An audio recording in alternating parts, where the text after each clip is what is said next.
Il nous fait plaisir d'annoncer aujourd'hui qu'une mesure temporaire a été mise en place pour capter les composés perfluorés dans le secteur touché de la baie. Cette dernière sera mise en fonction dans la semaine du 5 février, tel que prévu et annoncé en juillet dernier. Les services municipaux de la ville de Saguenay ont fait preuve de diligence dans ce dossier en mettant tout en place pour réaliser une première au Québec en ce qui a trait à la captation des composés perfluorés. Nous sommes fiers de cette réalisation innovatrice qui a été installée dans des cours de lait afin d'offrir une eau filtrée ainsi qu'une paix d'esprit bien méritée aux résidents/résidentes concernés de la baie. D'ailleurs, j'en profite pour remercier les citoyennes et citoyens du secteur d'avoir fait preuve de résilience et de compréhension. Dans un souci de bienveillance, nous avons agi rapidement et aujourd'hui marque la première étape vers une solution permanente.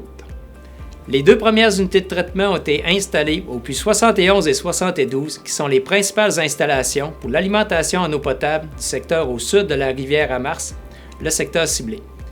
L'installation de la 3e unité de traitement au puits 76 est quant à elle prévue au mois de mars.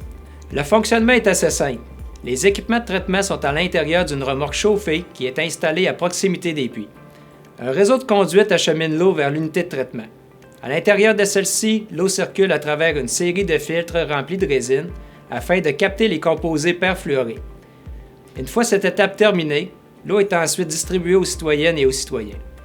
La première campagne d'échantillonnage sera effectuée à la suite de l'approbation de la mise en fonction des unités et selon le plan d'échantillonnage établi.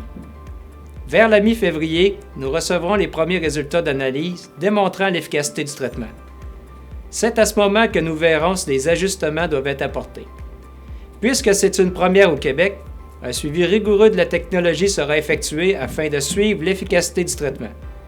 Nous sommes fiers d'annoncer que cette mesure réduira considérablement le taux de composés perfluorés dans votre eau.